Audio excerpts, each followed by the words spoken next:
વારસિયા નારાયણધામ સોસાયટીમાં મારા હસબન્ડ હરીશ પિન્નુ ઉર્ફે મોતિયાણી જે રહે વારસિયા એ સાંજે જમીને બહાર પેદલ ચાલવા નીકળ્યા, બાકડા પાસે ગયા અને ઝપાઝપી થઈ અને સામેવાળા જે દિલીપ પવાર છે અને નરેન્દ્ર કિસ્તી છે એ ઇન્સાન એને ચક્કુ મારી દીધું છે મારા હસબન્ડને.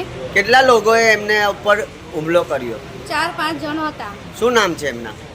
એકનું પિન્ટુભાઈ કરીને નામ છે, એકનું રાકેશભાઈ કરીને નામ છે. એ 4 જણને મેં ઓળખું છું, એ 4 જણને જોયા છે. એક દિલીપ પવાર છે, એક નરેન્દ્ર છે. શાનાથી હુમલો કર્યો?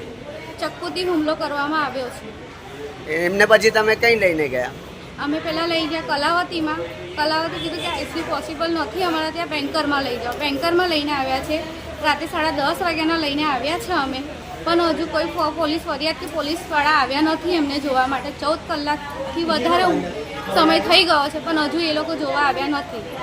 મારા હસબન્ડની તબિયત બહુ ક્રિટિકલ છે, એમની બહુ જ તબિયત ખરાબ છે, આઈસીયુમાં છે, પણ હજુ પોલીસવાળા કોઈ ફરિયાદ લેવા કે જોવા આવ્યા નથી. અંગત અદાવત છે? કઈ મારવાનું કારણ શું છે? અંગત અદાવત તો મારા હસબન્ડને જ ખબર એ શું છે. બાકી બાકડે એ ચાલવા જ નીકળેલા અને આવી રીતે એ લોકોએ હુમલો કરવામાં આવ્યો છે. શાયદ એમને પ્લાન જ બનાવી રાખેલો કે એ બહાર નીકળે અને અમે એને મારીએ. કેટલા વાગ્યાનો બનાવ છે આ? રાતે 10:15-10:30 વચ્ચે જ છે. શું નામ તમારું? કલાવતી મોતિયાણી. આમાં કાલ રાતનો 10:30 વાગ્યાનો બનાવ છે. સોસાયટીમાં બનેલો બનાવ છે. બેન જે હતા એ ઘરમાં જ હાજર હતા. આમના હસબન્ડ ઉપર કોઈએ ચાકુ વડે 5 વાર સ્ટેબિંગ કરેલું છે. એના પછી લોકો હોસ્પિટલમાં એડમિટ થયેલા. હોસ્પિટલમાં એડમિટ થઈને કલાવતી હોસ્પિટલમાંથી એમને જ્યારે બેન્કર હોસ્પિટલમાં ટ્રાન્સફર કરવામાં આવ્યું, બેન્કર હોસ્પિટલે પોલીસ ખાતાને MLC રિપોર્ટ પણ આપી દીધી છે. પણ હાલના બનાવને 14 કલાકથી ઉપરનો સમય થઈ ગયો છે, પણ અત્યાર સુધી સદર બનાવના સંદર્ભે કોઈ ગુનો નોંધવામાં આવેલો નથી. અને શું તપાસ હાથે ધરી છે એની પણ કોઈ જાણ અમને અત્યાર સુધી પોલીસ દ્વારા આપવામાં આવેલી નથી.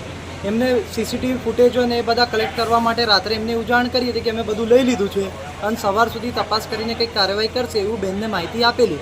પણ હવે બપોરના 2 વાગવા આવ્યા છે અને રાતના 10:30નો આ બનાવ બનેલું છે, પણ અત્યાર સુધી આ બનાવના લગત કોઈ ગુનો નોંધ્યો હોય કે કોઈની અટક કરી હોય કે કોઈ કાર્યવાહી કરી હોય એવું અમને કંઈક નજરે જોવામાં આવેલું નથી કે કોઈ એમને જણાવેલું પણ નથી.